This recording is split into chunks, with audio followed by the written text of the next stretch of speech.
শিকর হাসপাতাল চত্বর দিনের প্রায় সব সময় গম গম করে মানুষের ভিড়ে। দূর দূর থেকে মানুষ আসেন, বিভিন্ন জেলা থেকে আসেন এখানে চিকিৎসা পরিষেবা পেতে।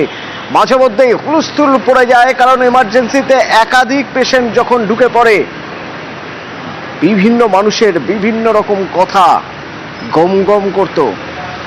আত্মীয় পরিজনরা তারা বাইরে অপেক্ষা করছেন, কারো মধ্যে শোক, কারো মধ্যে আনন্দ, কারো চোখে উদ্বেগ। সেই আরজিকর হাসপাতাল চত্বর দেখুন আজ সুনসান, ফাঁকা। সাধারণত বন্ধ বা ধর্মঘটের দিনও আরজিকর হাসপাতাল চত্বরের এইরকম চেহারা দেখা যায় না।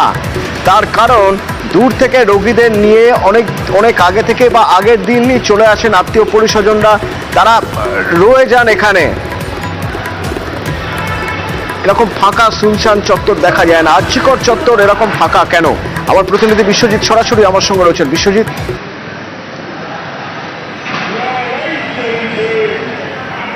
একদমই, অর্থাৎ অন্যান্য দিনের তুলনায় আজ পরিস্থিতিটা একেবারে ভিন্ন। কারণ গতকালই প্রচার হয়েছে সব সংবাদ মাধ্যমে যে আইএমএ অর্থাৎ ইন্ডিয়ান মেডিকেল অ্যাসোসিয়েশন চিকিৎসকদের আহ্বান করেছেন যে 24 ঘন্টার কর্মবিরতি।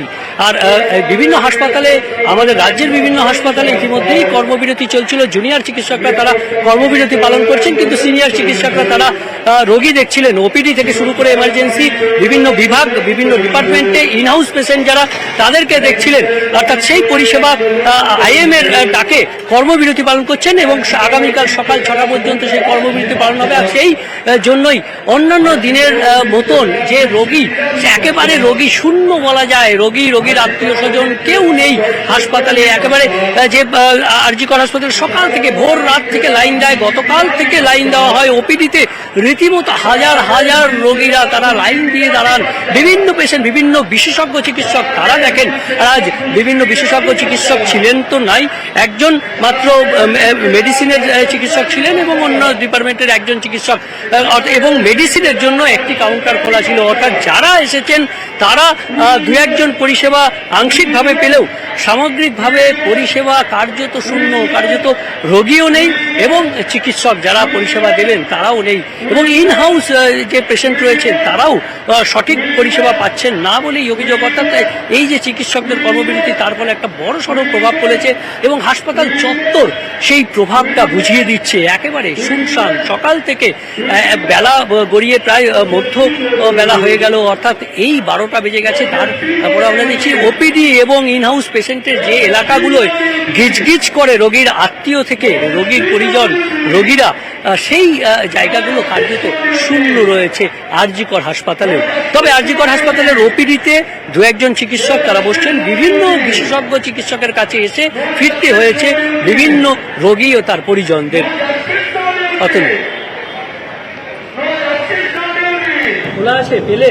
হ্যাঁ, আজকে খোলা আছে। ওখানে ভিড় নাই বেশি, ওখানে খোলা আছে। আচ্ছা, কোথা থেকে এসেছিলেন আপনি? আমি শ্যামনগর থেকে এসেছি।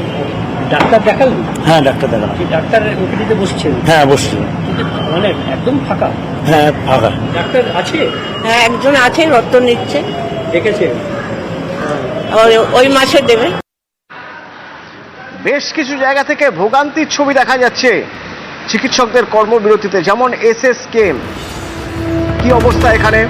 যারা এসেছেন তারা তো পড়েছেন মহা সমস্যায়। এখান থেকে আমার প্রতিনিধি সান্নিক আমার সঙ্গে রয়েছে। সান্নিক, কি অবস্থা এখানকার?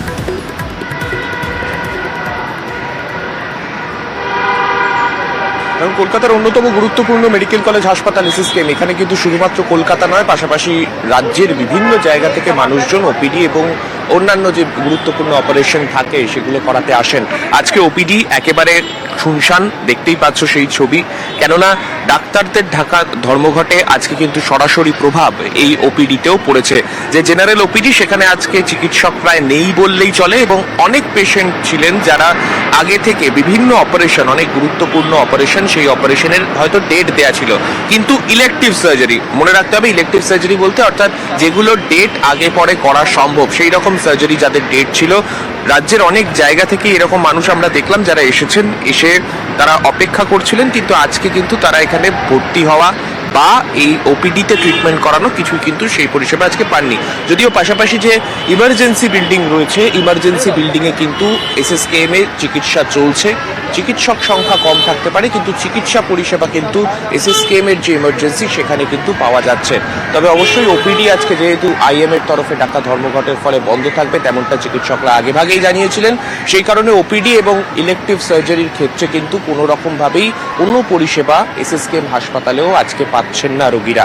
এই মুহূর্তে এই ছবি কিন্তু দেখা যাচ্ছে এবং আজকে তুলনামূলক অনেক ফাঁকা এসএসকেএম এর আউটডোর ডিপার্টমেন্ট।